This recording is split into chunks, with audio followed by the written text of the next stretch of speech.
जिसने 8 दिन मदरसे की दाल रोटी खा ली ना, फिर वो दुनिया में कभी मात नहीं खाता। पढ़े या ना पढ़े, सुन ले, पढ़े ना पढ़े, सिर्फ 8 दिन मदरसे में गुजार दे, खुदा की कसम जिंदगी भर मदरसे की बरकतें दिखाई देती है। पता तो सही, अगर 8 दिन मदरसे में गुजार दे तो मदरसे की बरकतें दिखाई देती है। जिसकी सुबह मदरसे में गुजरी हो, जिसकी शाम मदरसे में गुजरी हो, जिसका बचपन मदरसे में गुजरा हो, जिसकी जवानी मदरसे में गुजरी हो, जिसको बुढ़ापा मदरसे में आया हो, जिसकी उम्र कुरान पढ़ते हुए गुजर गई होगी, उसके अक्ल और ज़हन का अंदाजा कौन लगा सकता है। खुदा की कसम दावे के साथ कहता हूँ, किसी को इंजीनियर पे नाज है, किसी को डॉक्टर पे नाज है, किसी को पुलिस इंस्पेक्टर पे नाज है, हमें कुरान के कारी पे नाज है। इसलिए कि ये मरेंगे, इनके बदन गल जाएंगे। जब हाफिज मरेगा तो कब्र में भी सलामत रहेगा, क़यामत के दिन हश्र में भी सलामत। तो तमन्ना ये किया करो, बेटे को इंजीनियर बाद में बनाएंगे, कुरान का कारी, कुरान का कारी, सारे बोले कुरान का कारी पहले बनाओ बच्चों को आलिम। अगर घर में एक आलिम होता है ना तो फिर खानदान में कोई शराबी नहीं होता है। ये बरकत बताने लगा, एक आलिम हो जाए तो खानदान में शराबी नहीं होता है, जुआरी नहीं होता खानदान में, नशेड़ी नहीं होता है। नौजवान कहता कुछ नहीं, वो पिए थे एनर्जी ड्रिंक, कई बहाने बना बना के जवान नशे कर रहे, नशा कर रहे। तुम ये बताओ, ये नशा प्यारा है या मदीने वाला मुस्तफा प्यारा है? मुझे बता तो सही, खुदा की कसम, इस शराब पे मर मिटे जो तुम्हारी अक्ल को खा जाए, तुम्हें रुसवा कर दे। तुम शराबों में, गंदी शराब में डूबे हो, रब ने तो तुम्हारे लिए शराब तहूर का इंतजाम कर रखा है। कहां चले गए तुम, किस नशे में जाके डूब गए? अल्लाह अकबर। शराब पीने के बाद फिर बंदा कौन सा गुनाह नहीं करता। माँ पे ये हाथ उठाए, बाप पे ये हाथ उठाए, हर गुनाह की तरफ इसका कदम आसानी से उठ जाता है। खुदा के वास्ते बच्चों की परवरिश इस्लाम के साए में करो, दीन के साए में करो बच्चों की परवरिश। इसलिए कि अगर इस्लाम के साए में बच्चे की परवरिश होगी, खुदा की कसम, नाम भले ही अख्तर रजा हो, जब जवानी आएगी तो दुनिया कहती है ताजु शरिया गुजर के जा रहा है। ये माँ की परवरिश का नतीजा। माँ ने आपको नाजरा पढ़ाया, आपने इब्तदाई तालीम बरेली में हासिल की, पूछो इन उलमा से। फिर उसके बाद मुफ्ती आजम ने कहा मेरा नवासा है, तालीम हासिल करने अब जाएगा मिस्र में। हाँ, फिर हजारों में जब एक नंबर आया, खुदा की कसम तो दुनिया चीख चीख के कह रही थी। कोई कह रहा था इनका एक नंबर कैसे आ गया, लेकिन जामिया अजहर का निसाब कह रहा था कि एक नंबर का हकदार कोई और नहीं, बरेली के अहमद रजा का बेटा ही हो सकता है। हाँ, परवरिश बचपन से अच्छी हुई थी ना, तो फिर मिस्र से भी एक नंबर लेकर के लौटे।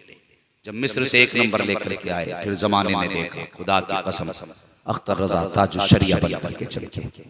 क्या था, मुझे भैं दावे के साथ कहता हूँ, आप छोटे थे ना तो बगदाद शरीफ से कोई बुजुर्ग आए थे बाला आला हज़रत की बारगाह में हाजिरी देने के लिए, तो सब दौड़ रहे थे मिलने के लिए। सरकार ताजु शरिया के बचपन का जमाना था, आप भी निकले और जाके उन बुजुर्ग से कहने लगे कुछ हमें भी दे दें अपने नाना की खैरात।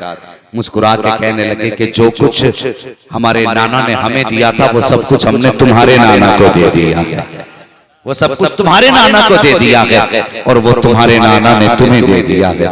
फरमाने लगे शहजादे तुम्हारे जिम्मे बड़े काम हैं, तुम्हें बड़े बड़े काम करने हैं। खुदा की कसम कौन था जो शरिया में आला हज़रत की बारगाह में हुज्जतुल इस्लाम बैठे थे। मेरे इमाम ने हुज्जतुल इस्लाम का चेहरा देखा, देख के मुस्कुरा के कहने लगे मेरे इस बेटे की नस्ल में एक ऐसा बेटा पैदा होगा जो दुनिया के कोने कोने तक मुस्तफा के अहकाम को लेकर के जाएगा। मेरी तालीमात को पूरे हिंदुस्तान नहीं दुनिया की कोने कोने तक पहुंचाएगा। उसी नस्ल में जब बरेली में अख्तर रजा पैदा हुए तो दुनिया ने कहा वाकई ये आला हजरत के इल्म का वारिस बरेली में जलवागर हो गया, बरेली में जलवागर हो गया। ये शान सरकार ताजु शरिया की है। और जवानों मैं तुम्हें एक बात बता दूं, बरेली शरीफ के अंदर आप जहां इल्म देखेंगे वहां अदब भी नजर आएगा, अदब भी नजर आएगा। ये माँ बाप के इतने फर्माबरदार थे, इतने फर्माबरदार थे। आला हज़रत मदीने के इश्क में रोया करते थे, लेकिन माँ की मर्जी से बेटा हज को जाता था। सुने, आला हजरत को इश्क इतना था कि मदीने की याद में रोया करते थे। आला हजरत के भाई जब जाने लगे ना तो आला हजरत छोड़ने के लिए गए तो इतना रोए, लोग परेशान हो गए, कहने लगे आप भी चले ना।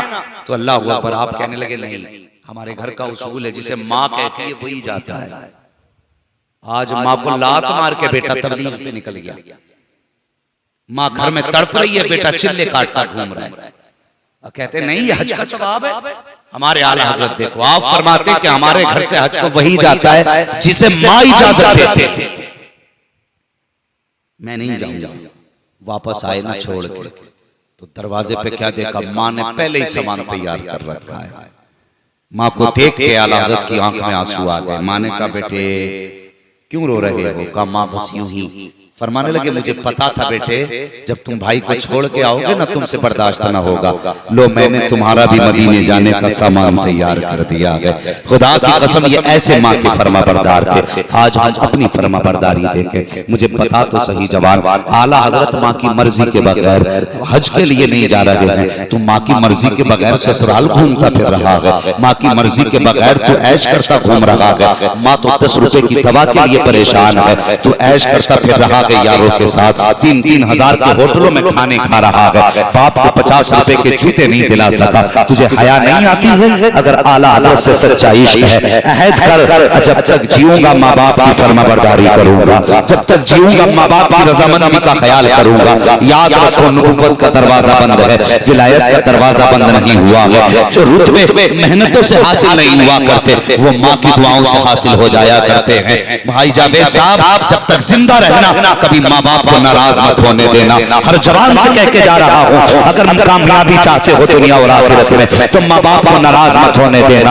आज दुनिया हजरत उवैस करनी को जानती है। कौन उनके इश्क के किस्से नहीं सुनाता है, कौन उनके प्यार की कहानियां नहीं पढ़ता है। आज तुझे बताऊं उवैस करनी को उवैस किसने बनाया है, इश्क का ये जाम किसने पिलाया है। खुदा की कसम तारीफ उठा करके देख, मेरे नबी ने कई बार अपने सीने के बटन खोले और कर्ण की तरफ आप अपने बटन खोल के कहते थे कि मुझे रहमान की खुशबू आ रही है। सहाबा कहते थे या रसूल अल्लाह ये कौन रहमान किसकी खुशबू है? आका फरमाते थे मुझे मेरे महबूब की खुशबू आ रही है। या रसूल अल्लाह महबूब का नाम क्या है? आका फरमाया करते थे उसका नाम उवैस बिन आमिर है। आका कभी मिला है?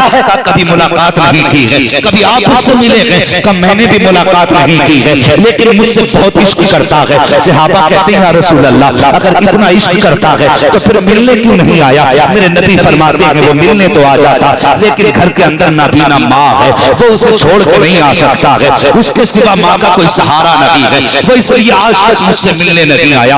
अल्लाह अकबर ये कहते कहते नबुव्वत की आंखों में आंसू आ गए। आका फरमाते मेरे सहाबा अगर तुम में से कोई मेरे बाद मेरे उवैस से मुलाकात करे तो उससे कह देना कि मेरी उम्मत के हक में दुआएं मगफिरत कर दे। वो हाथ उठा के मेरी उम्मत की मगफिरत की दुआ करे। पता चला जो माँ बाप का फरमाबरदार होता है उसकी दुआएं टाली नहीं जाती हैं। आज दुआओं के लिए तुम पीरों के चक्कर लगा रहे हो, तावीज़ गले में लटका रहे हो, आज दुआओं के लिए ढोंगियों के कदमों में पड़े हो। मुझे पता तो सही तू 40 जुमेरात तक पीर के मजार पे अगरबत्ती लगाने जा सकता है, 40 दिन तक बाप की चारपाई पे क्यों नहीं जा सकता है? तू 8 जुमेरातों तक पीर के मजार पे अगरबत्ती के बजाय चराग जला सकता है। तू 3 दिन तक बाप को पानी क्यों नहीं पिला सकता? दावे के साथ कहता हूँ जो तुझे 60 दिन मजार में चराग जला के नहीं मिल सकता है, खुदा की कसम 60 सेकंड के अंदर वो तुझे माँ बाप की दुआएं सब कुछ अदा कर सकती है।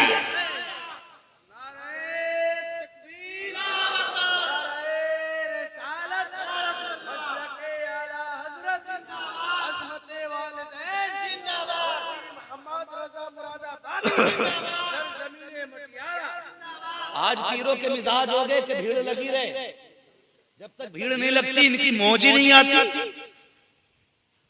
हाँ इनका तो मूड ही तब बनता है जब 40 आगे जा रहे हो 40 पीछे जा रहे हो। सुबह से शाम तक लगाए रहेगा दाएं बाएं। उनमें अक्सर मजदूर हैं। बता अगर ये पूरी दिन तेरे पास रहेंगे तो इनके बच्चों के खाने का इंतजाम कौन करेगा? मैंने अपने मुर्शिद सरकार ताजुश शरिया को देखा। हम बैठे रहते थे पढ़ाई के वक्त में, लोग मुलाकात के लिए आते थे, इजाजत दी जाती थी हुजूर कुछ लोग मुसाफा करना चाहते हैं। फरमाते थे जल्दी करो मुसाफा कराओ।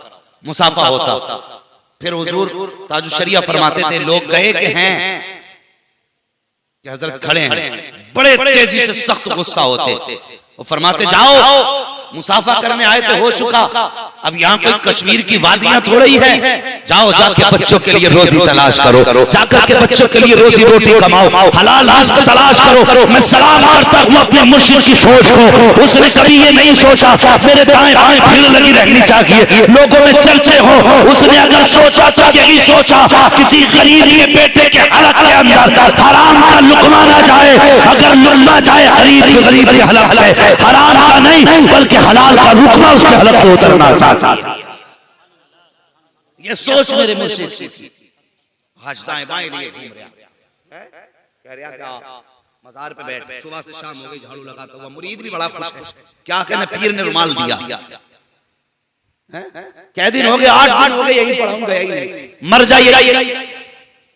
तुझे पता है तेरी माँ रात को तड़पती है, पानी पिलाने वाला नहीं होता घर में कोई, तेरा बाप इतना कमजोर हो चुका है कि बिस्तर से पेशाब के लिए अकेला उठा नहीं जाता, तो पीर की खिदमत में लगा गया। पीर कितना भी बड़ा हो जाए मेरे हुजूर से बड़ा नहीं हो सकता है। सुन लो, मैं या तुम्हारा पीर या मेरा पीर, कोई मेरे हुजूर से बड़ा नहीं।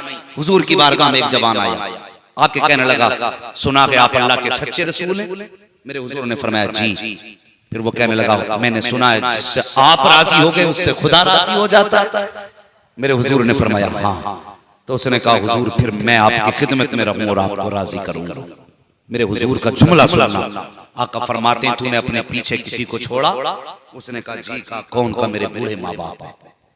कहा उनसे पूछ के आया? कहा हुजूर वो आने की इजाजत नहीं दे रहे थे, मैं जबरदस्ती आया हूं, मुझे जन्नत चाहिए थी। मेरे हुजूर ने फरमाया फिर वापस चला जा। कहा हुजूर मैं तो आपको राजी करके रब को राजी करने आया था।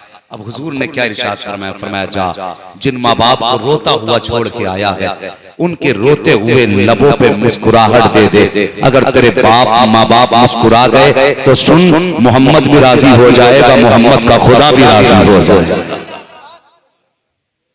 ये मेरे हुजूर की तालीम है। और ये कौन सा पीर है? अब मर गया दवा के लिए, ये पैर दबाने पे लगा है। भाई ख्याल कर, ख्याल तेरा सबसे बड़ा पीर तेरा बाप है। दुआओं का सबसे बड़ा किबला तेरी माँ है। अगर माँ बाप नाराज है तो एक तावीज नहीं पूरा कुरान गले में लटका ले जा और फिर नफा हो जाए तो बता दे। और अगर चाहता तुझे नफा हो तो खुदा की कसम माँ के कदमों में बैठ, उसका आंचल सर पे उठा और सर पे रख के कि अल्लाह मेरी माँ के आंचल के सदके में मुसीबतें टाल दे। खुदा की कसम आंचल बाद में हटेगा, रहमतें पहले बरसनी शुरू हो जाएगी। हम कहां घूम रहे हैं? हम किस जगह पे हैं? वो वैसे करनी आका फरमाते हैं माँ है बूढ़ी आ नहीं सकता, इसलिए मुझसे न मिल सका। अल्लाह अकबर। हुजूर का इश्क कितना था सोच भी नहीं सकते, कितना इश्क था। एक दिन पैर दबा रहे माँ, दबाते दबाते ना हुजूर की याद आ गई। हुजूर की याद आई ना, आंसू टपक पड़े। आंसू टपके ना, माँ तो माँ होती है यार, आंसू की गर्मी से पहचान लेती है ये आंसू किस चीज का है। यह एहसास खुदा ने सिर्फ माँ को बख्शा है। वो जो आंसू की गर्मी से पता लगा लेती है ये गम का आंसू है, ये खुशी का आंसू है, ये जलन का आंसू है, ये घुटन का आंसू है। जैसे आंसू माँ के पैर पे गिरे ना, माँ कहने लगी बेटे जी अम्मी आज महबूब की बड़ी याद आ रही है। अगर अब भी नहीं बोलोगे तो फिर कब बोलोगे? अल्लाह अकबर। आशिक की माँ है, बेटे आज महबूब की बड़ी याद आ रही है। रो के कहने लगे माँ आज लगता है अगर मैं महबूब के दरबार नहीं गया मेरा कलेजा गम से फट जाएगा। माँ आज तो इजाजत दे दे। माँ ने कहा चल बेटे अगर इतना ही दर्द है तो सुबह मेरे पानी का इंतजाम कर जाना, मेरे खाने का इंतजाम करके मेरी चारपाई के सराहने रख जाना। और बेटे लेकिन याद रखना जल्दी जाना और जल्दी आना। क्या कहा माँ ने? जल्दी जाना। सारे बोले जल्दी और जल्दी आना। माँ ने इतना कहा। आप सुनते रहना बहुत गौर से, अगर ये बात सही से समझ ली तो इंशाअल्लाह पूरी जिंदगी सवर जाएगी। माँ ने क्या कहा? जल्दी जाना और जल्दी। फिर छुप गए आप लोग। ये पैसे उठा के ले जाओ, फिर बोलो जल्दी जाना और जल्दी मैं चाहता हूं ये बात याद हो जाए, बड़ा कीमती वक्त है आपका, नारे खूब लगाए आपने, अल्लाह आपको जज़ाए खैर दे। मुर्शिद के नाम पे आपने खूब वजद किया, हाँ, मगर अब जरा ये कड़वी सच्चाई भी सुने ताकि हमें भी कुछ सुधरने का मौका मिले।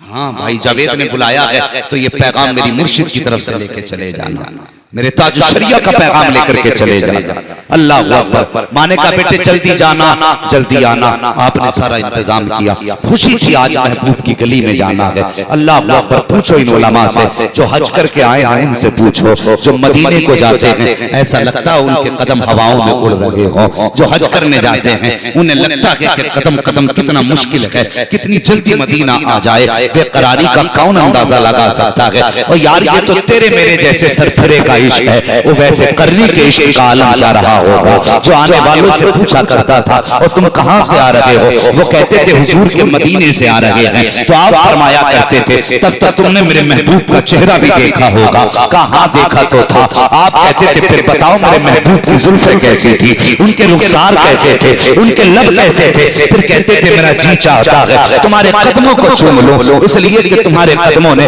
उन गलियों को चूमा है जिसमें मेरा महबूब रहा करता है। ये इश्क वैसे करने का था। अब यही इश्क का दूसरा पहलू शहर बरेली में भी नजर आता है। जब कोई हज करके वापस आता, मेरा बरेली का इमाम जाता और उससे जाके कहता कि मदीना गए थे, जी हाँ गए थे, का तब तो हुजूर का गुंबद खजरा भी देखा होगा, का जी देखा था, का ला तेरी आंखों को बोसा दे दो, मैंने गुंबद खजरा तो नहीं देखा, कम से कम उन आंखों को देख रहा हूँ जिन आंखों ने गुंबद खजरा देखा है। फिर फरमाया करते थे ला तेरे कदमों को चूम लो, तेरे कदमों ने मुस्तफा के शहर के बोसे ले लिए। अल्लाह अकबर। ये वैसे करनी है, ये इश्क था उनका।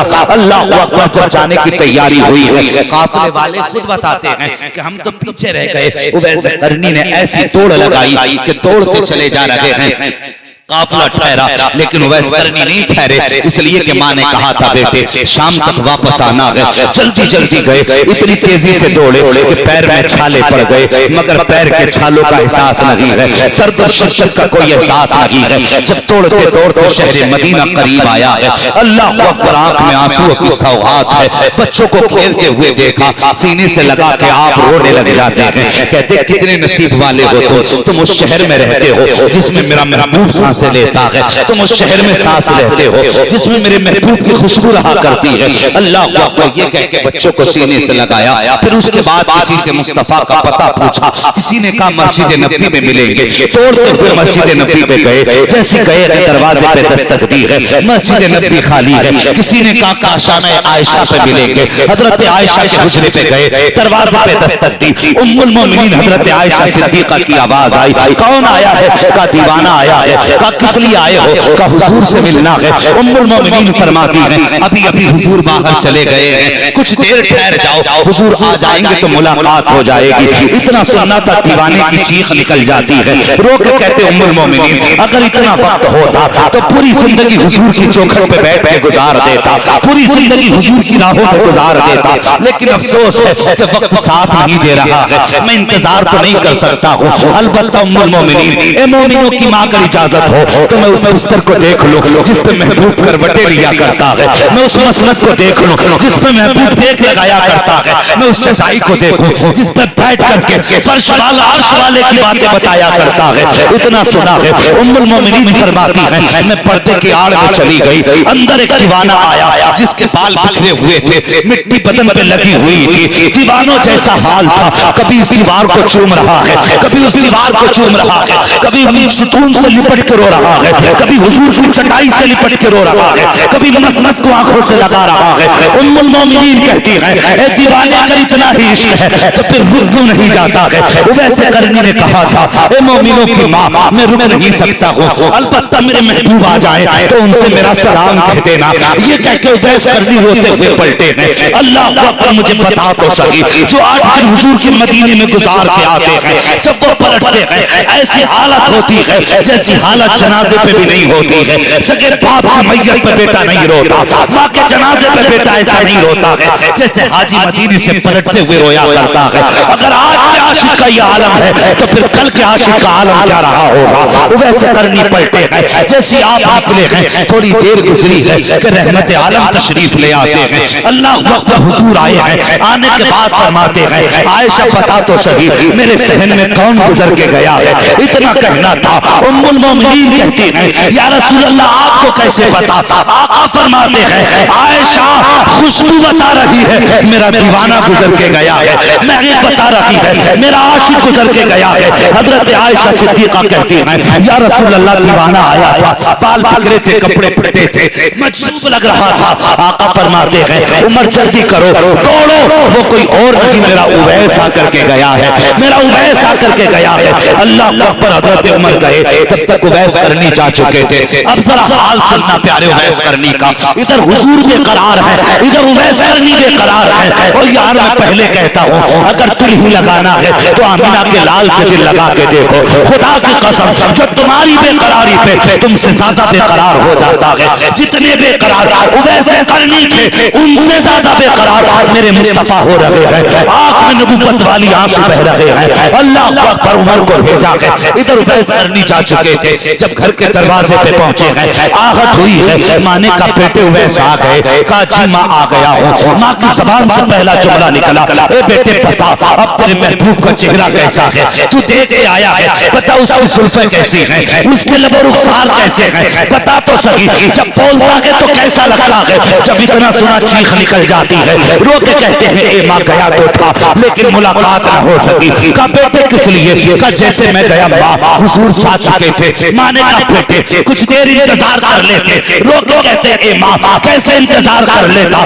तूने कहा था सूरज छुपने से पहले आना है, अगर रुक जाता तेरी नाफरमानी हो जाती। अल्लाह अकबर, इतना सुनना है। माँ ने कहा आ मेरे उवैस मेरे सीने से लग जा। माँ ने उवैस करनी को सीने से लगाया, माँ की आंख में आंसू आ गए। माँ ने अपना वही पुराना आंचल उठाया, रो के कहती है मेरे मालिक तू जानता कि मेरे बेटे ने माँ की रजा के लिए महबूब का दीदार छोड़ दिया है, मैं इससे राजी हो गई हूँ, तू भी इससे राजी हो जा। और इतना कहने के बाद माँ ने बेटे को तसल्ली दी और तारीख साथ जुमला कहा था। माँ ने कहा था बेटे उवैस आंसू पोंछ ले, सारा जमाना मदीने वालों की बातें करेगा लेकिन मदीने वाला हमेशा तेरी बातें करता रहेगा।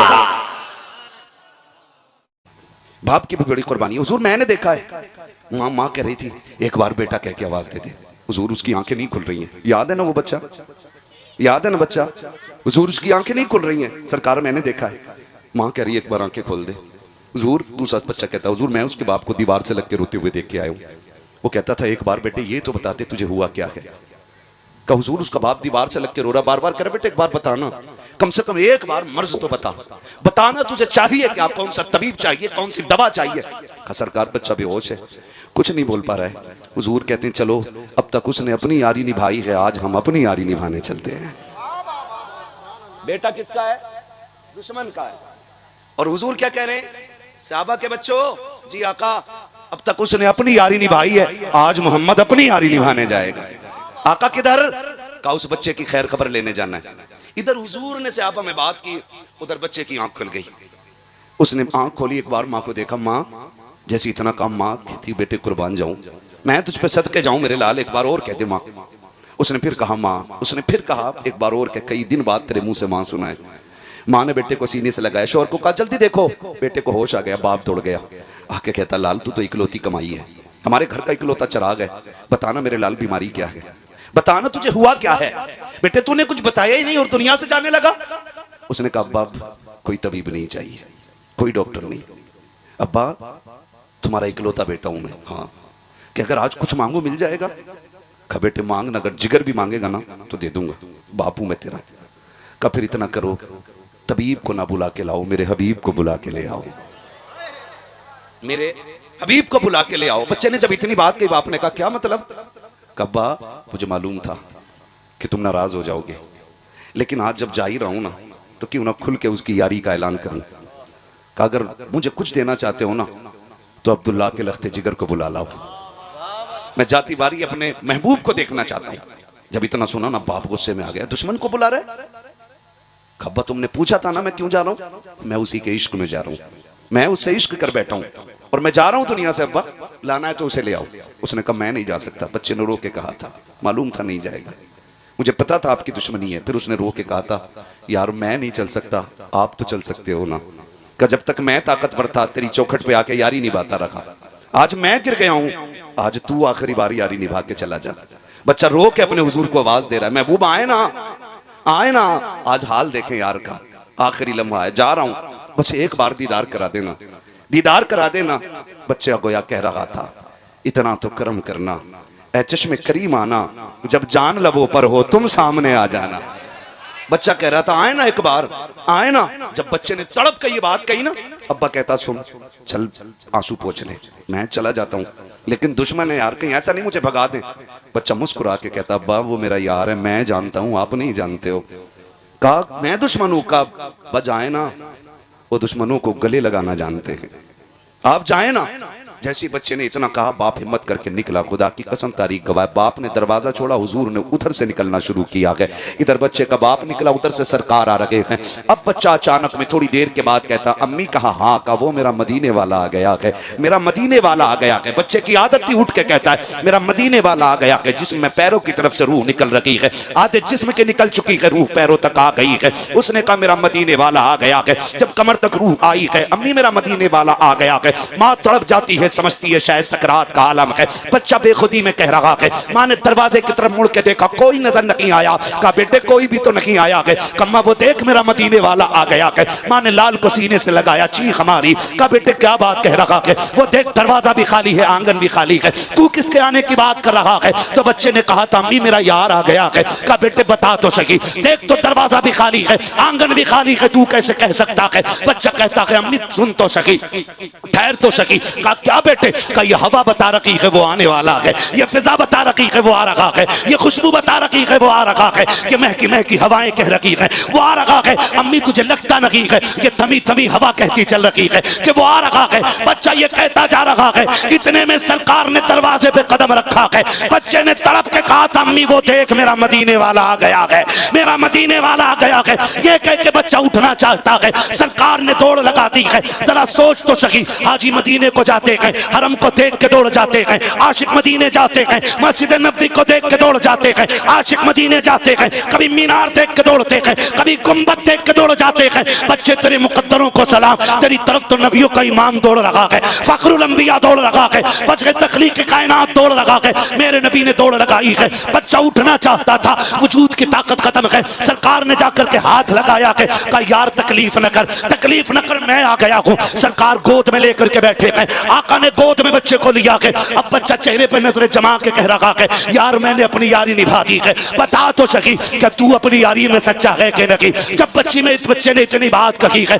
सरकार कहते मेरी यारी सच्ची है। क्या बता तो सही ये यारी यहाँ ही काम आएगी या मरने के बाद भी काम आएगी? मेरे नबी ने कहा था बेटे मेरा कलमा पढ़ ले, वादा करता हूँ कब्र में भी काम आऊंगा, हश्र में भी काम आऊंगा। जब बच्चे ने इतना सुना है, मुड़ के माँ की तरफ को देखा, अम्मा बता तो सही मेरा यार चाहता है मैं कलमा पढ़ूं। माँ तो माँ थी, उसने कहा जिसमें तेरी मर्जी है। फिर बाप के चेहरे की तरफ देखा, उसने कहा जा, जब इसके लिए जाग ही रहा है तो यारी में पीछे क्यों रहता है? जो ये कहता है वो भी करके दिखा दे। फिर बच्चे ने मुस्कुरा के कहा यार आखिरी कील यारी के ताबूत में ठोकनी है, मुझे भी कलमा पढ़ा के अपना बना ले। मेरे नबी ने कलमा पढ़ाया है, इधर कलमा मुकम्मल हो रहा है, उधर रूह निकल जा रही है। बच्चे का इंतकाल हुआ है, अब सरकार जाने लगे हैं। बाप ने कहा था मोहम्मद ठहरो। कहा क्या बात है? कहा जब तक कलमा नहीं पढ़ा था ये हमारा था, अब कलमा पढ़ के मरा है, ये तुम्हारा हो गया है, इसे भी साथ लेकर के चले जाओ, कुर्बान जाओ बच्चे के मुकद्दर पे। आका कहते हैं अबू बकर यार को गोद में उठा लो और इसका जनाजा मोहम्मद की चौखट से उठाया जाएगा।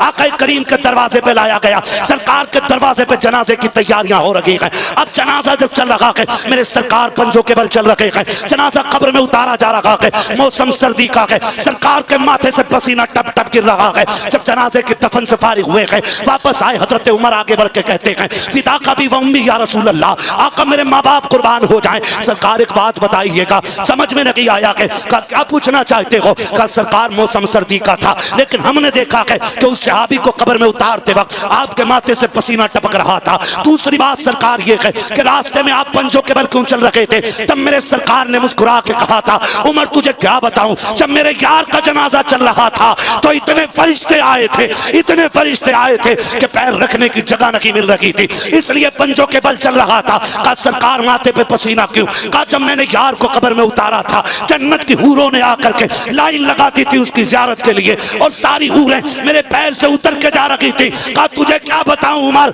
वो इतना नसीबों वाला है कि जैसी कब्र में पहुंचा है खुदा ने मेरे पसीने के सदके में कब्र को जन्नत बना डाला है।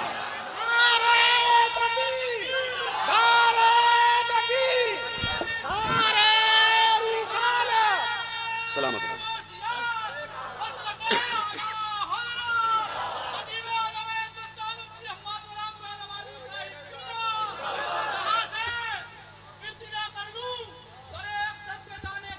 क्या बात है, कभी वापस ना आना। वाह वाह वाह, आए हैं ठोकर लगाने, सुभान अल्लाह। सलामत रहो मेरे भाई, अल्लाह गौस पाक का सदका अता फरमाए, है ना। तभी तो मेरा इमाम कहता है ऐ इश्क तेरे सदके जलने से छुटे सस्ते, जो आग बुझा देगी वो आग लगाई, जो आग बुझा देगी वो आग लगाई है। मेरे हुजूर ने तो बच्चों से भी ऐसा प्यार किया है।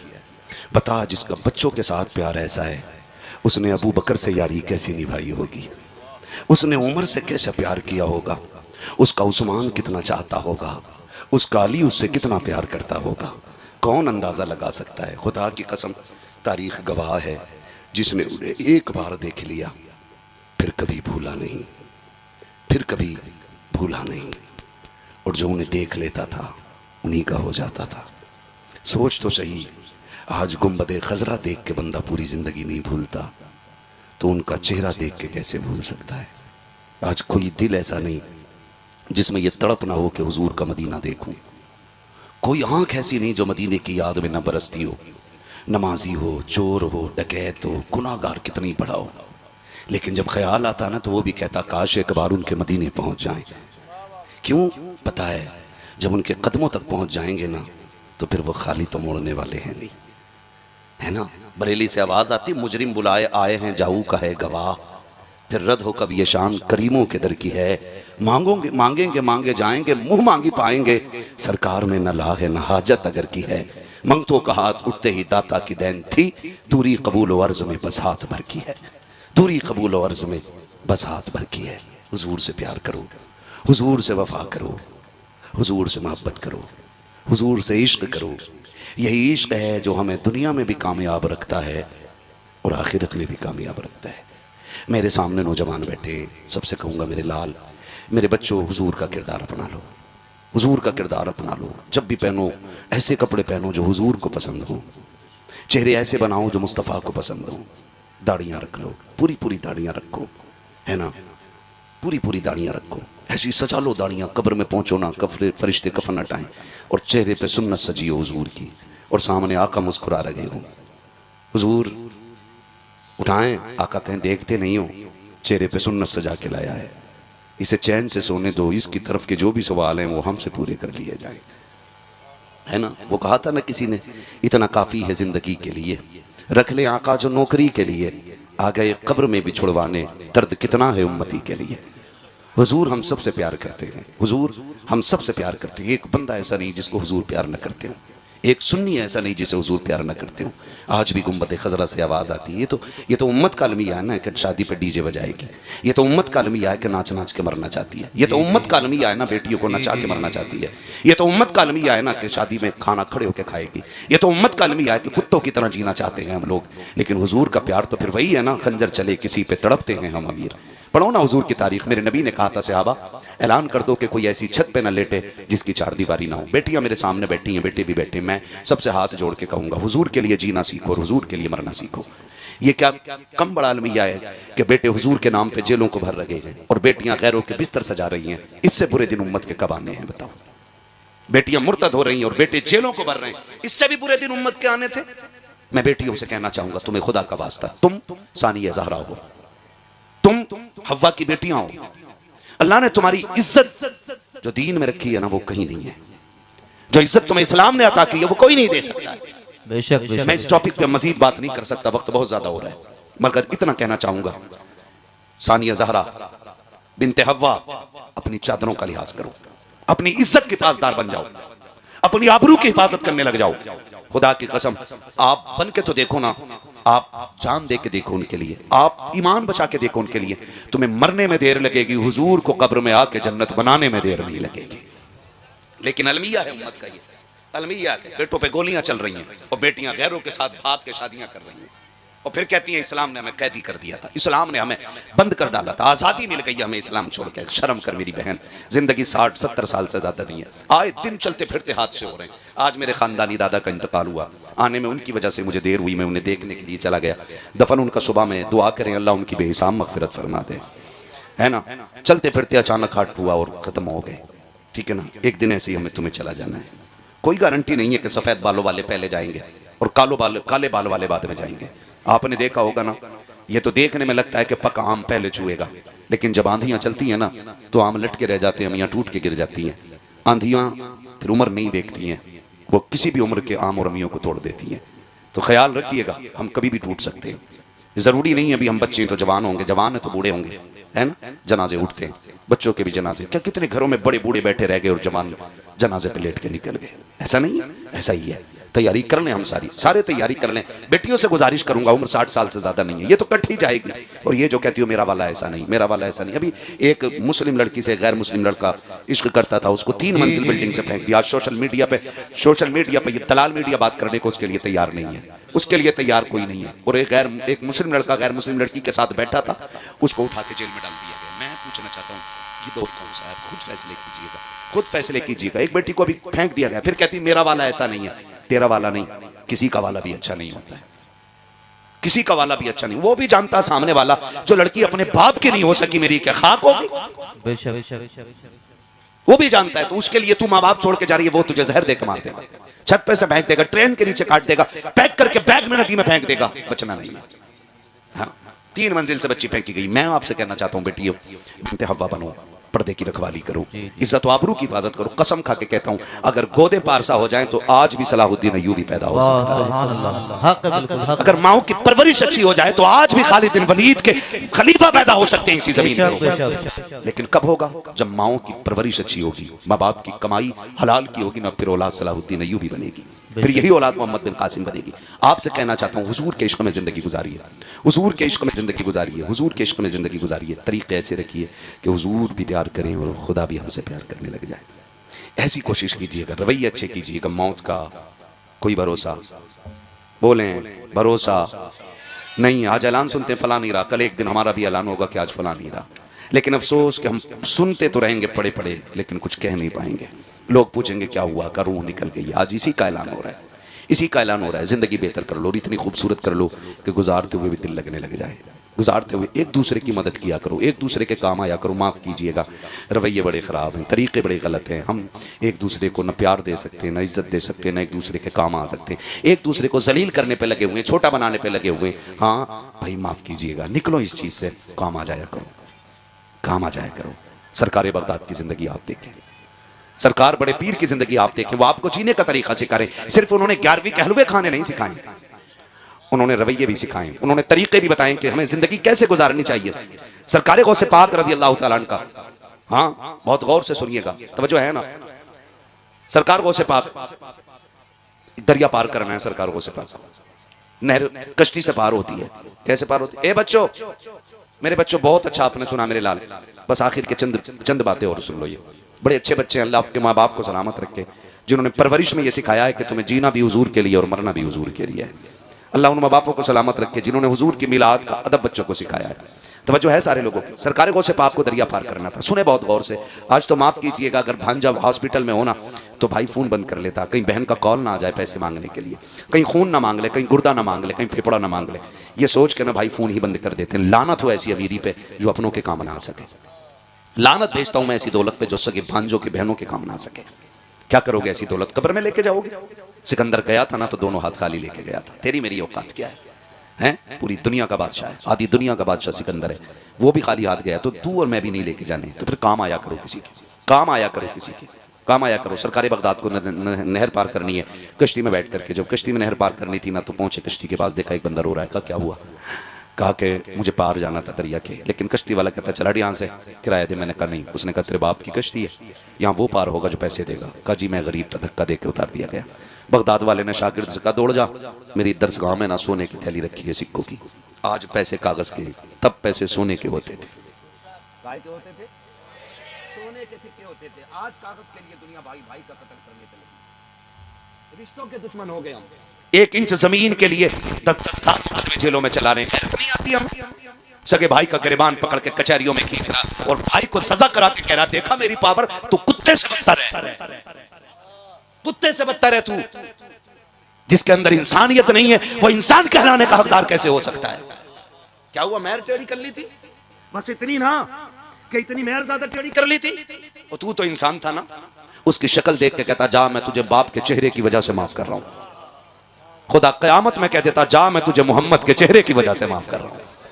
कुछ तो लेके निकलो ना यहां से। पूरी जिंदगी हड़प करके खा गए, हराम के पैसे से उमरा करके आ रहा और कह रहा सोते हैं उनके साए में कोई हमें उठाए। किसी के बाप की जन्नत है, मेरी फंट में मिल जाएगी। तैयारी करो। हुकूकुल इबाद अल्लाह वादा कर चुका, माफ नहीं करूंगा जब तक बंदे का हिसाब पूरा नहीं करा लूंगा। माफ कर दे भाई को। तू क्या चला जाएगा तेरा? फोन बंद कर लेते हो, अपनों की खबर ना आए, अपनों की फोन ना आए। और ना करो यार ऐसा, ना करो ऐसा। अपनों की आवाज पे दौड़ जाया करो। बगदाद वाले ने कहा जा मेरी दरसगाह में सोने के सिक्कों की थैली रखी है, उठा के ले आ। दौड़ा दौड़ा शागिर्द गया, ले आया। आपने ना कश्ती वाले को दे दी। कहा ये ले। कहा हुजूर ये क्यों? कहा इसमें 100 सोने के सिक्के हैं। बोलो सुभान अल्लाह। 12 ग्राम का कम से कम एक सिक्का होता था ना? कितने ग्राम का? आज के 12 ग्राम का एक सिक्का। 12 ग्राम कितने तोले हो गया? 1 तोला 2 ग्राम। क्या रेट है आज? 1,17,000। बताया सोने का रेट।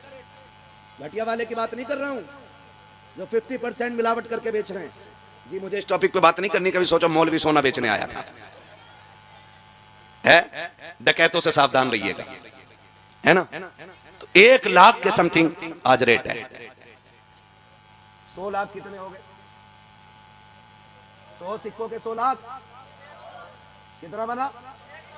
1 करोड़। ऊपर को 2 ग्राम जोड़ लो, 200 ग्राम है भाई। 2 ग्राम का 100 सिक्कों में कितना बना भाई चचा? 200 ग्राम।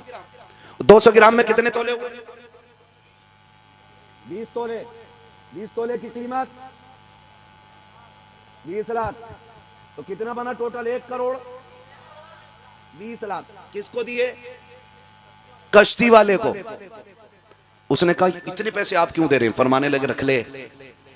आज के बाद जब कोई गरीब आए ना तो धक्का दे के मत उतारना। तेरी आखिरी सांस तक गरीब की उतरने की कीमत अब्दुल कादिर दे रहा है। जब भी कोई बगैर पैसों के आए अब्दुल कादिर के किराए से पार करा दिया कर। वो गैरों के लिए इतना कर रहे हैं, हम अपनों के लिए नहीं करने तैयार हैं। करेंगे इंशाल्लाह। वादा करो इंशाल्लाह। जोर से कहो इंशाल्लाह। अल्लाह हम सबको बगदाद वाले के दिए हुए तरीके पे अमल करने की तौफीक अता फरमाए। फरमाएगा या अय्युहल्लज़ीना आमनू तक़ुल्लाह व कूनू मअस सादिक़ीन। ऐ ईमान वालों अल्लाह से डरो और सच्चों के साथ हो जाओ। अल्लाह से डरो। डरने का मतलब क्या? जो उसने हुक्म दिया उस पे अमल करो, जिससे रोका गया उससे रुक जाओ। फिर क्या करना मालिक? फरमाया वकूनू मअस सादिक़ीन, और सच्चों के जोर से सच्चों के। और हम सुन्नी सच्चों के साथ हैं। सच्चों के साथ। भैया क्या कैमरा लगा तुम्हारा भी उधर? क्या तो उधर मुड़ के क्या देख रहे हो? सच्चों के साथ हैं और हर महीने इंशाल्लाह 11वीं मनाया करेंगे, मनाएंगे इंशाल्लाह। जरूरी नहीं है हलवा बने, जर्दा बने, मुर्गा बने तभी 11वीं होगी। कुछ ना हो पार्ले जी बांट दो, कुछ ना हो पानी पिला दो उनके नाम पे। कम से कम पता तो चले बगदाद वाले के नाम पे पिलाया जा रहा है ना? दुल्हा बनाए जाएंगे जब गौस हश्र में, हम कादरी भी जाएंगे उनकी बारात में, है ना? इंशाल्लाह। बरेली से आवाज आती है, कादरी कर, कादरी रख, कादरियों में उठा कदर अब्दुल कादिर कुदरत नुमा के। क्या बात है, कुदरत नुमा के, कुदरत नुमा के क्या मतलब? क्यों आला हजरत कहते रहे हर नमाज के बाद पढ़ो कादरी कर, कादरी रख, कादरियों में उठा? क्यों कहते रहे, क्यों कहते रहे? ये बात ताजुश शरिया ने फाइनल कर दी और उन्होंने कहा सुनो, जिंदगी ये नहीं है किसी के लिए, जिंदगी है नबी की, नबी के लिए। ना समझ मरते हैं जिंदगी के लिए, जीना मरना है सब कुछ, जीना मरना है सब कुछ। थक गए आप लोग? तारीख बना दो, आखिरी वक्त तक महफिल ऐसे सुन रही थी जैसे जलसे शुरू होते हैं।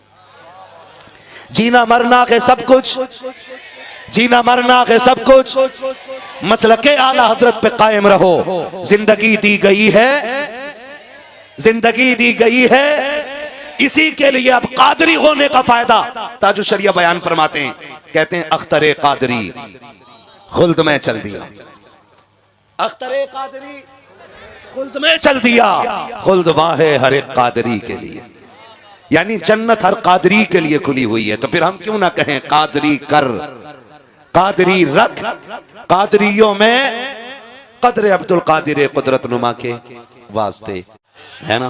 बच्चे अगर इतने अच्छे हैं तो सिर्फ बच्चे बोले जरा सुभान अल्लाह। देखो आप तुम्हारी दाढ़ी मूंछ निकल आई, बच्चों में नहीं है ना? मैं बच्चों से बोल रहा था, अभी सिर्फ बच्चे बोले जरा सुभान अल्लाह। क्या बात है, अब सिर्फ बड़े बोले जरा या रसूल अल्लाह। क्या बात है, खुदा सलामत रखे। बुजुर्ग लोग खाली दुआई दे दें यही काफी है ना? थोड़ा सा इसको इसका कम रखिएगा ताकि मेरी बात समझ में आए। बहुत अच्छा आपका साउंड बोल रहा है, हाँ बस थोड़ा सा इको कम ताकि बात साफ समझ में आए। मैं चंद बातें ही करने के लिए आया हूँ, है ना? बस ठीक रहने दीजिएगा। खैरियत हैं सारे लोग? थके तो नहीं है ना? अभी नहीं थके ना? नहीं थके ना? आप घूर के क्यों देख रहे हो? कम से कम मुंह ऐसा कर लो कि मौलवी बीमार ना हो। हाँ सही बता रहा हूं। दो तरह के डॉक्टर होते हैं, एक ये कि हाथ पकड़ के कहे अरे यार कुछ नहीं होगा, तो आधा मर्ज खुद ही खत्म हो जाता है। और डॉक्टर ठग डॉक्टर जो होते हैं ना, ठग, वो कम बीमार को कहते हैं अरे अब लेके आयो, अब लेके आयो, भाई कोशिश करके देखता हूं। तो जो चलने वाला होता है वो भी गिर जाता है ना? गलत है मेरी बात के? सही है, सही है ना? तो मुंह ऐसा बना के बैठो कि मुझे आपका मुंह देख के लगे कि अभी 10 बज रहे हैं। अगर 12 बज गए ना तो फिर मुझे डर लगने लगेगा। कितने बज रहे हैं अभी? कितने बज रहे हैं? अरे नहीं, बज तो 12 रहे हैं, लेकिन आपके मुंह से नहीं लगना चाहिए, है ना?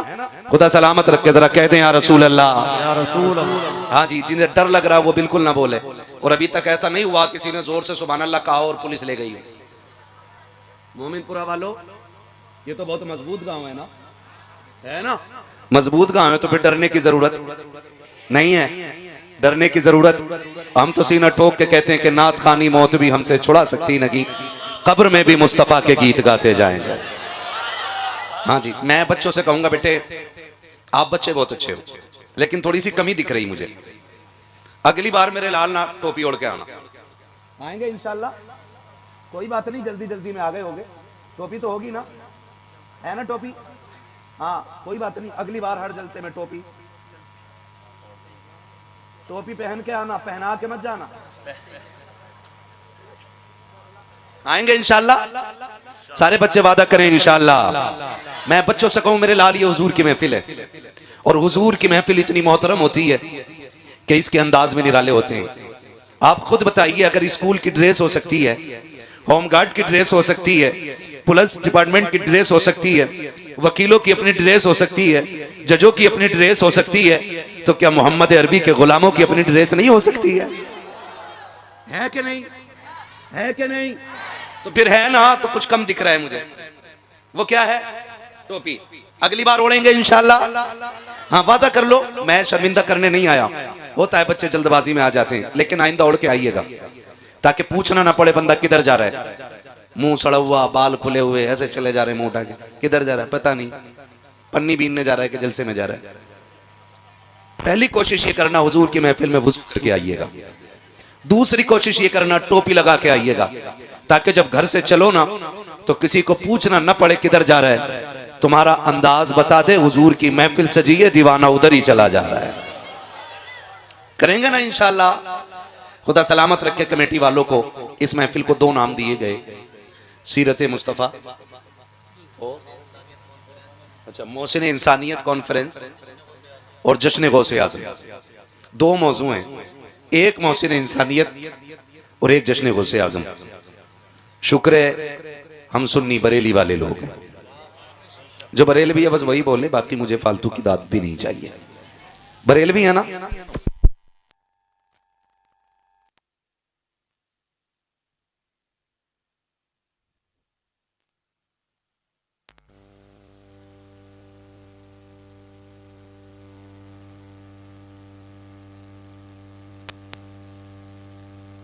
वो बोलने लगेगा, आप टेंशन न लें, वो कर देंगे।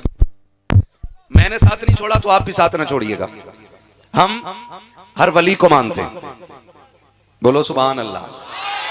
हर वली को मानते हैं, साथ मौला अली को मानते हैं, हुजूर के 4 यारों को मानते हैं, मुस्तफ़ा के सारे वफादारों को मानते हैं। और करम की बात यह है कि आला हजरत भी हमारे हैं कि नहीं?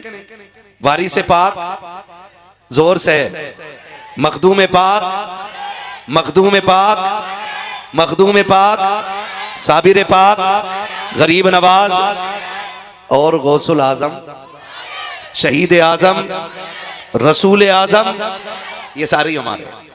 और ये सुन्नियों की सच्चाई की सबसे बड़ी दलील है कि वली सारे हमारी जमात में होते हैं। ठीक है ना? और आज जो महफिल सजी है ना, पीराने पीर की महफिल सजी है। कौन? सरकार गौसे पाक। ये वो हैं जिनका अपना ऐलान है, कदमी हाज़िही अला रक़बती कुल्ली वलीय्यिल्लाह, मेरा कदम हर वली की गर्दन पर है। सरकार गौसे पाक से पूछा गया, आप विलायत के किस मयार पर हैं, किस मनसब पर हैं? तो आपने फरमाया, अल्लाह ने मुझे वो इज्जतें दी हैं कि अगर मैं अपने पैर का निशान न लगाऊं तो खुदा किसी को विलायत न दे। विलायत मिलती ही गौसे पाक की ठोकरों के सदक़े में है। खुद उन्होंने कहा था, कदमी हाज़िही अला रक़बती कुल्ली वलीय्यिल्लाह। ये सीटी ना दे भैया, थोड़ा सा इसको देखो, ये सीटी क्यों दे रहा है, ताकि बात साफ समझ में आए। मेरा ये कदम हर वली की गर्दन पर है। इसीलिए बरेली से आवाज आती है, जो वली कब्ल हुए, बाद हुए या होंगे, सब अदब रखते हैं दिल में मेरे मौला तेरा। ये सरकार गौसे पाक की अपनी शान है। सरकार गौसे पाक रज़ी अल्लाह ताला अन्हु की 11वीं हर शख्स को चाहिए कि मनाए। और 11वीं सिर्फ 11 तारीख को नहीं, 11 को मौका ना मिले तो पूरा महीना 11वीं का है। और यह भी जरूरी नहीं है कि भगोना बनेगा तभी 11वीं होगी। आप गरीब हैं, कमजोर हैं, 10 रुपए आपकी जेब में पड़े ना, तो गौसे पाक के नाम के बिस्किट लेके बांट दें। इसलिए कि गौसे पाक कसरत नहीं, आपकी मोहब्बत देखते हैं। और फरमाया गया, जो 11वीं मनाएगा वो कभी भूखा नहीं मरेगा, जो 11वीं मनाएगा वो कभी जलील होकर नहीं मरेगा, जो 11वीं मनाएगा अल्लाह उसकी नस्लों में रिज्क की बरकतें अता फरमाएगा। इसलिए हम सुन्नी बगदाद वाले की 11वीं मनाया करते हैं। और मैं तो अक्सर कहता हूं, इन बच्चों को सिखाओ, क्योंकि जब हम कब्रिस्तान में होंगे और ये हिंदुस्तान में होंगे, तब भी इसी शान से बगदाद वाले की 11वीं मनाई जा रही होगी। हाँ, इसी शान से। फिर कोई कहेगा 11वीं क्यों मना रहे हो, ये शिरक है, ये बिदअत है, ये नाजायज है, ये हराम है, तो ये थप्पड़ मार के कहेंगे, मुंह बंद कर, जब हम छोटे थे तब अपने बाप के साथ 11वीं की महफिल में जाया करते थे।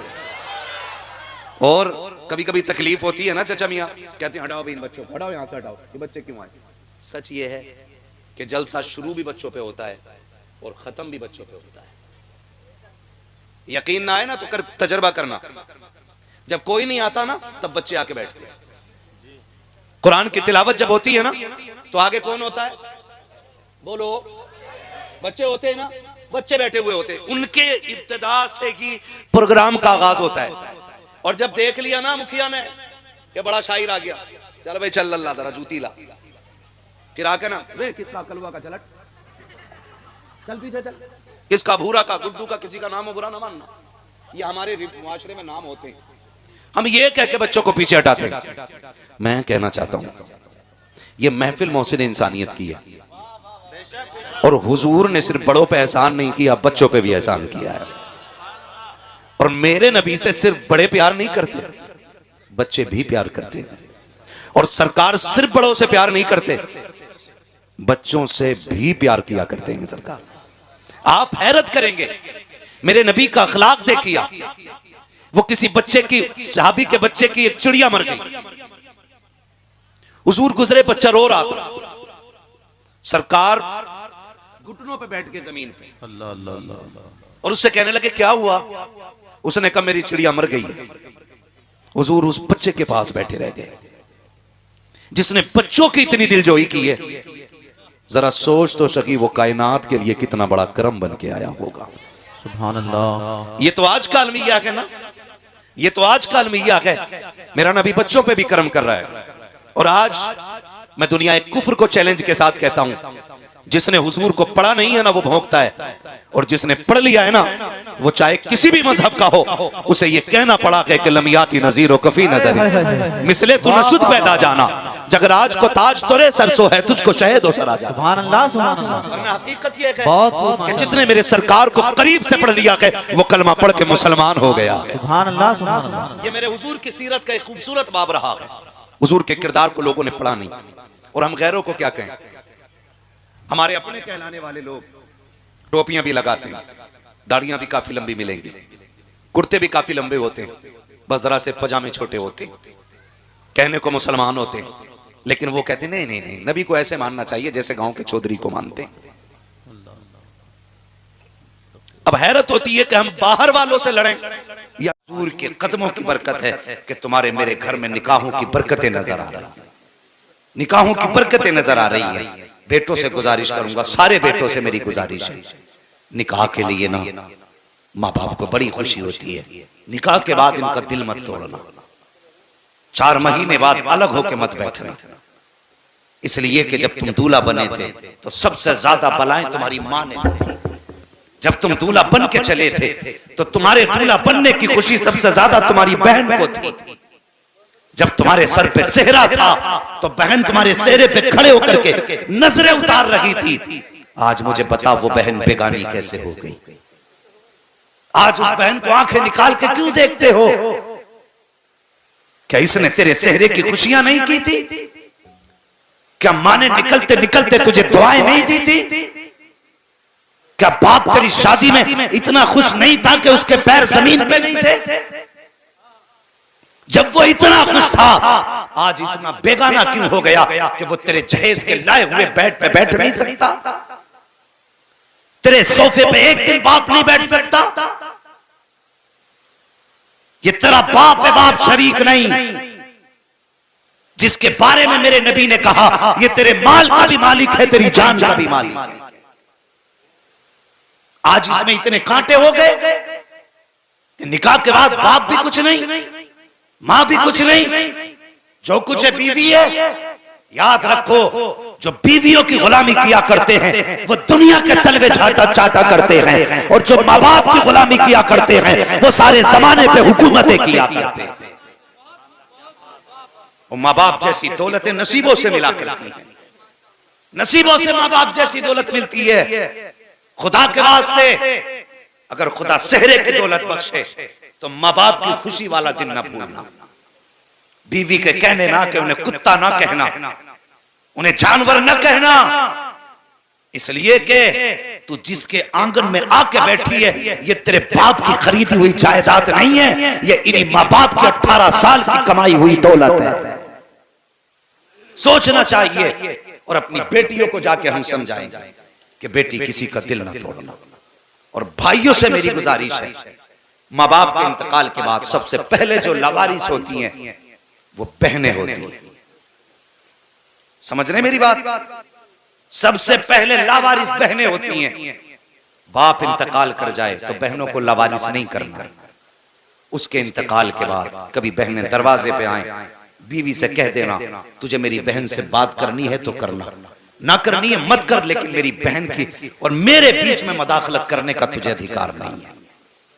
इसलिए कि तू अब आई है जब मैं कमाने की उम्र में हूं, और इसने मुझे तब से पाला है जब ये मेरी नाक साफ करती थी। हर भाई को बहन की कुर्बानी याद रखनी चाहिए। हमने बहनों को मां बन के भाइयों को पालते देखा है, मां बन के। इसलिए कि मां जब काम में होती है, आज भी बहनें छोटे भाइयों को सीने से लगा के कभी चौराहों पे लेके घूमती हैं, कभी मार्केट में जाती हैं, कभी दरख्त के नीचे, और यार कभी गर्मी पड़ती हो शिद्दत की तो देखना बहनों को जब गोद में छोटे भाई होते हैं तो भाई के माथे पे बहन को पसीना गवारा नहीं होता है, बहन पसीना टपकता है उसके माथे से, लेकिन आंचल की हवा बहन दे रही है, दुपट्टे से पसीना बहन साफ कर रही है। आज तुझे हया नहीं आती, बहन को तूने लावारिस किया है। कल जरा याद कर इसकी जिंदगी को, कल जब तू परदेश से आया करता था तो सब तेरे जेब की तरफ दौड़ा करते थे, लेकिन बहन तेरे कपड़ों की तरफ जाती थी, कहती थी भाई कितने गंदे कपड़े हैं, ला उन्हें धोना मेरा हक है, तेरे कपड़े मैं साफ करूंगी। सबसे पहले बगैर कहे जो तेरे कपड़े साफ किया करती थी वो तेरी बहन होती थी, तेरे कहे बगैर जो खाना लगाती थी वो तेरी बहन होती थी, जिसने आधी रात उठ करके तुझे खाना बना के खिलाया वो तेरी बहन की जात थी, जो तेरे आने के इंतजार में आधी आधी रात बैठी रही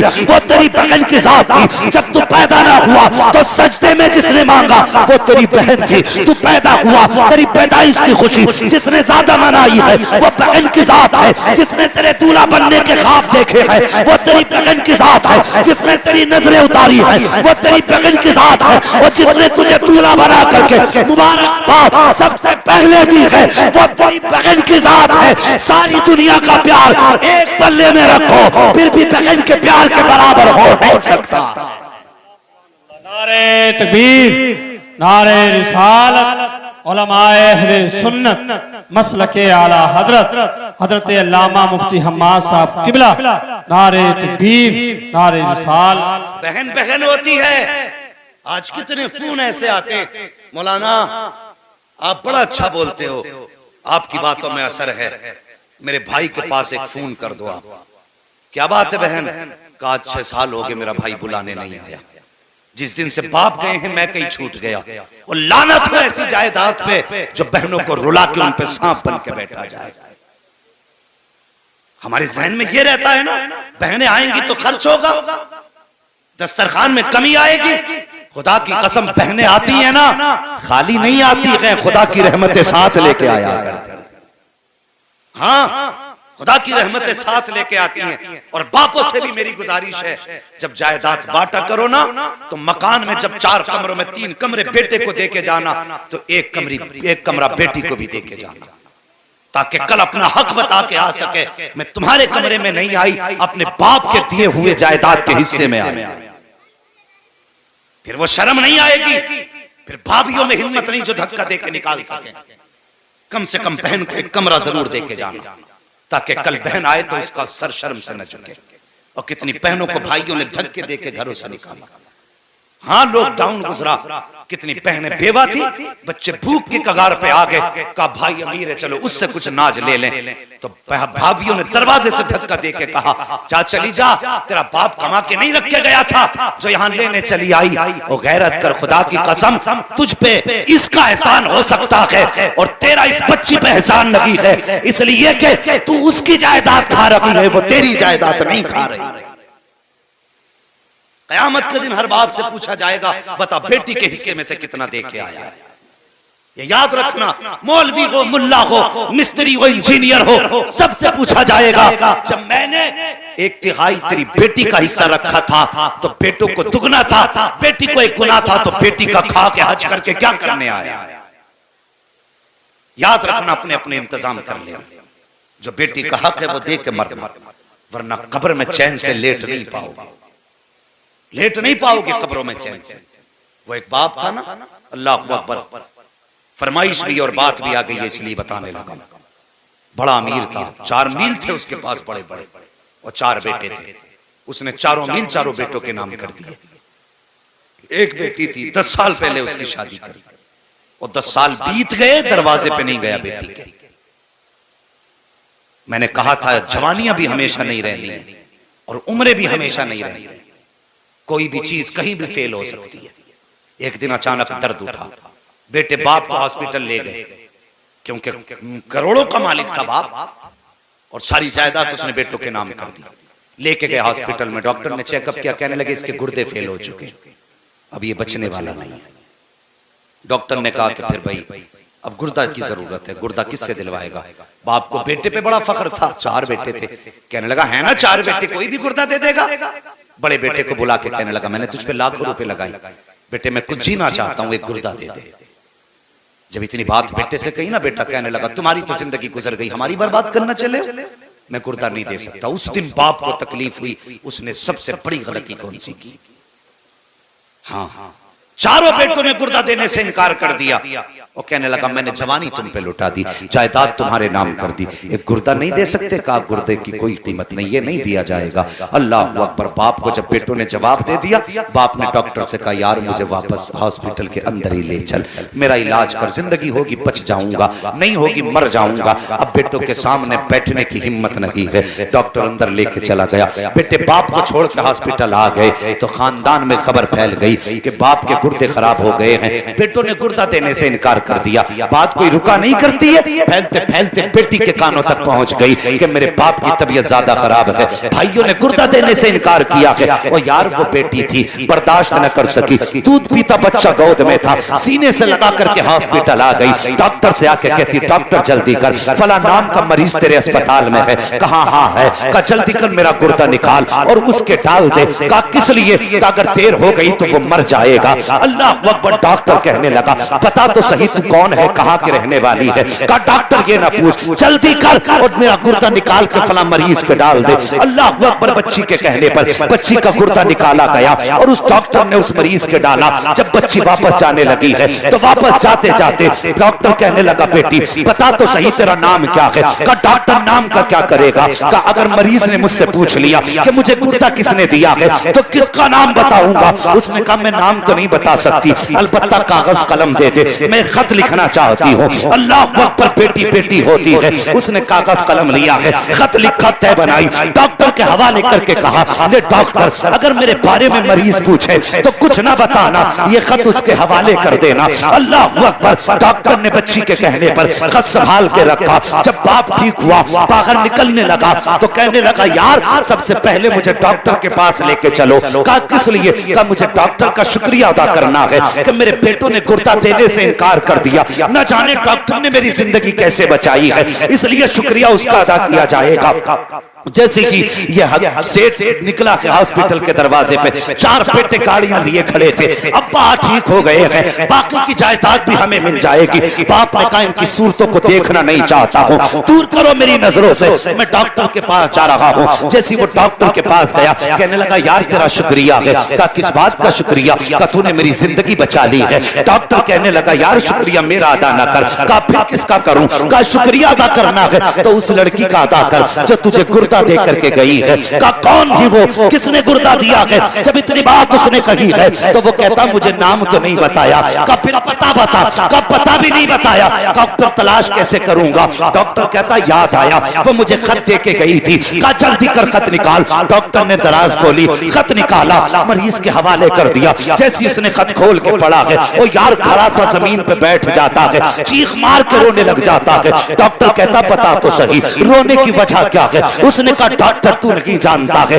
यह खत किसी और ने नहीं दिया है बल्कि मेरे जिगर के टुकड़े ने दिया है, मेरी बेटी का खत है। कहा इसमें लिखा क्या है? कहा सुन इसमें लिखा है एक मजबूर बेटी का सलाम, उसके बाप की बारगाह में कबूल हो। वो कहती है मेरे बाप जैसी मुझे पता चला तेरी तबीयत खराब है, डॉक्टर ने गुर्दा मांगा है, भाइयों ने गुर्दा देने से इनकार कर दिया, मेरे बाप में बर्दाश्त न कर सकी। ए मेरे बाप तूने जायदाद का हिस्सा नहीं दिया तो कोई बात नहीं है, तूने मुझे दौलत का हिस्सा हिस्सा ना दिया, कोई बात नहीं है, लेकिन मेरे बाप 10 साल हो गए हैं जिस दिन से रुखसत होकर के आई हूँ, आज तक तू मेरे दरवाजे पे नहीं आया है। ए मेरे बाप, मुझे पता तो नहीं है मुझसे कौन सी गलती हुई है जिसकी वजह से तू नाराज हो गया है, कौन सी खता मुझसे हुई है जिसकी वजह से तू रूठा है। ए मेरे बाप सुन ले, दुनिया चांद देखने के लिए छत पे चढ़ा करती है, तेरी बेटी छत पे नहीं जाती है, तेरी बेटी अपना चांद देखने के लिए अपने दरवाजे पे जाके खड़ी हो जाती है। ए मेरे बाप, आज तक जिंदगी में 10 साल में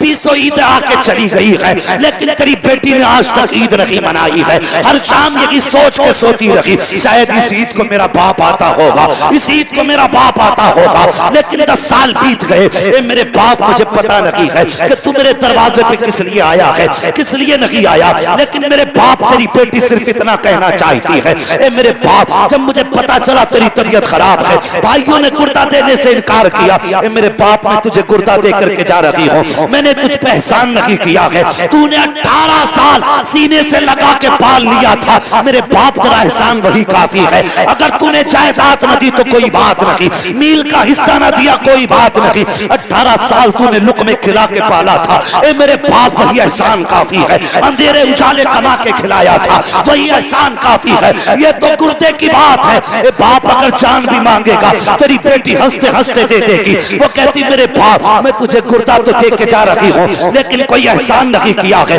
इसके बदले में तुझसे कुछ और नहीं चाहती हूँ, खुदा जाने तू क्यों नाराज है, लेकिन इतना चाहती हूँ। ए मेरे बाप, अगर मेरा इंतकाल हो जाए तो मेरे जनाजे को आके कांधा लगा देना, सिर्फ मेरे जनाजे को कांधा लगा देना, ताकि अगर मेरा जनाजा तेरे बगैर उठा तो दुनिया कहेगी कि बदनसीब का जनाजा जा रहा है, अगर मेरे जनाजे को तेरा कांधा लग गया तो कोई बदनसीब नहीं कहेगा, बल्कि दुनिया कहेगी खुशनसीब बेटी का जनाजा जा रहा है। नारे तकबीर, नारे रिसालत, उलमाए अहले सुन्नत मसलके आला हजरत हजरत अल्लामा मुफ्ती हम्माद साहब किबला, नारे तकबीर, नारे रिसालत। ओ यार, बेटी बेटी होती है, जब दुनिया साथ छोड़ देगी ना, तेरे बेटे तुझे टुकड़े नहीं देंगे, तब तेरी बेटी तेरे गले में हाथ डाल के कहेगी अब्बा दिल छोटा न कर, बेटों ने छोड़ दिया है, अभी बेटियों ने नहीं छोड़ा है। ये याद रखना मेरी बात। मैं कोई लच्छे दिखाने नहीं आता तकरीर के, मैं सही बातें बताने के लिए आता हूं। एक एक बात मेरी जिंदगी में याद रखने वाली बात है। बेटे मांगते हो, सजदे में गिर के मांगो, तुम्हारी मर्जी है, नेमत है अल्लाह की बेटे, लेकिन कब, जब बेटे फर्माबरदार हों, वरना नाफरमान बेटे जिन पे बाप ने जिंदगी लुटा दी, जिसके एक इलाज के लिए 36 अस्पतालों के, 40 मजारों के, 35 मस्जिदों के दरवाजों के चक्कर लगाए, कल जब यही बेटा बाप को ताने देता है ना, तो बाप कहता है इससे तो बेहतर था मेरा कोई बेटा ही नहीं होता। कभी जिंदगी में, बाप की जिंदगी में वो दिन न लाना जब बाप को ये कहना पड़े इससे तो बेऔलाद होना बेहतर था। अगर बाप ने इतना कह दिया तो समझ लेना, ना यहां खैरियत है ना वहां खैरियत है। अगर दुनिया और आखिरत बेहतर करना चाहते हो, निकाह करो, शादियां करो, लेकिन गुजारिश है पारसा और नेक लड़कियों से शादियां करो, ताकि तुम्हारे घर में आए तो तुम्हारी जिंदगी में भी बहारें आए, तुम्हारे बाप की जिंदगी में भी बहारें आए, तुम्हारा घर जहन्नम का टुकड़ा नहीं जन्नत का हिस्सा नजर आना चाहिए। हाँ, हजरत अली फरमाते हैं रब्बना आतिना फिद दुनिया हसना से मुराद नेक सालिहा बीवी होती है। 5 वक्त नमाज में मांगते हो अल्लाह मुझे दुनिया की भलाई अता फरमा, हजरत अली फरमाते हैं इस दुनिया की भलाई से मुराद नेक बीवी होती है। जब नेक बीवी 5 वक्त मांगते रहे तो निकाह के वक्त जहेज को न देखना, उसकी बिल्डिंग को न देखना, उसके बाप के नाम को न देखना, बस माँ से कहना माँ जा देखने जा रही है। जब उसके बदन को देखे तो नजर डाल के उसके माथे को भी देखना, जहां उसने दुपट्टा रख रखा है उस माथे पे सजदों के निशान हैं कि नहीं। और जब वो बात करे तो सिर्फ होठों की शगुफ्तगी नहीं, बल्कि उसका लहजा देखना, उसके मुंह से कुरान की तिलावत की खुशबू आती है कि नहीं। कुरान वाली बीवी लेके आ, खुदा की कसम तावीज़ की जरूरत नहीं पड़ेगी, दम की जरूरत नहीं पड़ेगी। तेरे घर में जैसी बेटी कदम रखेगी, कदम इसका होगा बरकतें अर्श से उतार दी जाएगी। औरत कितनी अजीम शय है बीवी। बहू फरमाया गया जैसी बहू पहला कदम रखे घर में, का उसके पैर धुलो पानी में और उस पानी को घर के चार कोनों में छिड़क दो। फरमाया गया जिस घर में ऐसा किया जाता है अल्लाह उस घर में बरकतें अता फरमा दिया करता है। मगर ये कब होगा? जब औरत को हम बेटी समझेंगे, यानी बहू को जब हम अपनी बेटी समझेंगे, सास ससुर, तब ये बरकतें आएंगी। और गुजारिश है, अगर तुम्हारे घर में सास ससुर से गुजारिश करूंगा, नई लड़की आने वाली है, ये कोशिश मत करना पहले ही दिन से बेटी वाला किरदार दिखाई दे। नई है ना, समझने में वक्त लगेगा, तुम्हें पहचानने में वक्त लगेगा। अगर देर कर दे तो फैसले जल्दी मत करना, बल्कि जब वो तुम्हारे घर में आए तो फिर लहजे तुम्हारे हों और उसे अदाएं अपने बाप की नजर आ जानी चाहिए। सास से गुजारिश करूंगा, अहमद रजा की मां से मेरी गुजारिश है, बहू को हमेशा बेटी की नजर से देखना। फिर देख, अगर तुम बेटी का प्यार दोगी वो तुम्हें मां वाली इज्जतें अता करेगी। ये ख्याल रखना। हम गलती यही करते कि हम आने वाली लड़की को बहू के नजरिए से देखते तो वो सास की नजर से देखती है। तुम बेटी की नजर से देखो, वो मां की नजर से देखेगी। और जब जिस दिन ये रिश्ते शुरू हो जाते तो फिर झगड़े नहीं होते। खुदा की कसम, फिर तो ऐसे ऐसे नक्शे होते कि बहुएं सासों के पैर दबाया करती हैं। और हुजूर की जिंदगी हमारे लिए बेहतरीन नमूना। लक़द कान लकुम फ़ी रसूलिल्लाहि उस्वतुन हसना, मेरे महबूब की जिंदगी तुम्हारे लिए बेहतरीन नमूना है। अहमद रज़ा साहब, जिंदगी गुजारने के लिए ना हुजूर की जिंदगी को देखना। हाँ, वरना अक्सर दुनिया में होता यह है कि बेटा बहू, बीवी और माँ के बीच पिसता है। माँ कहती है ये कर, बीवी कहती है ये कर। तो कभी माँ और बीवी के बीच की दीवार मत बनना, बल्कि इन दोनों के बीच का पुल बनना जो दोनों किनारों को एक कर दिया करता। हमें माँ को भी नहीं रूठने देना है, और वो जो सब कुछ छोड़ के आई है उसे भी तकलीफ नहीं देनी है। सब कुछ तुम्हारे लिए छोड़ के आएगी, उसे अजनबी होने का एहसास ना होने देना। जब तुम्हारे घर में इतनी इज्जतें मिलेंगी तो फिर बेटियां फांसियां नहीं लगाएंगी, फिर खुदा की कसम बेटियां दुआएं करेंगी, अल्लाह जल्दी कर हमारे हाथ पीले हों और हमें इज्जतों वाले शोहर नसीब हो जाए। बस हुजूर की जिंदगी को अपनाना। मेरे हुजूर ने सबका हक बराबर अदा किया। 25 साल हज़रत खदीजतुल कुबरा के साथ गुजारे, 25 साल। हाँ, लेकिन कभी शिकायत का मौका नहीं दिया। एक बार कभी कोई बीवी ये नहीं बता सकती मुझे हुजूर से रत्ती पर तकलीफ पहुंची है। इसलिए कोशिश करें अपनी जिंदगी को हुजूर के किरदार के मुताबिक गुजारें। बस जो हुए गलत उनको माफ फरमाए रब्बे कायनात। जिंदगी ने दिया साथ, फिर होगी मुलाकात। सारे लोग कलमा शरीफ पढ़ लीजिए, ला इलाहा इल्लल्लाह मुहम्मद रसूलुल्लाह, अस्तगफिरुल्लाह रब्बी मिन कुल्ली ज़ंबिन व अतूबु इलैह। अस्सलामु अलैकुम व रहमतुल्लाह।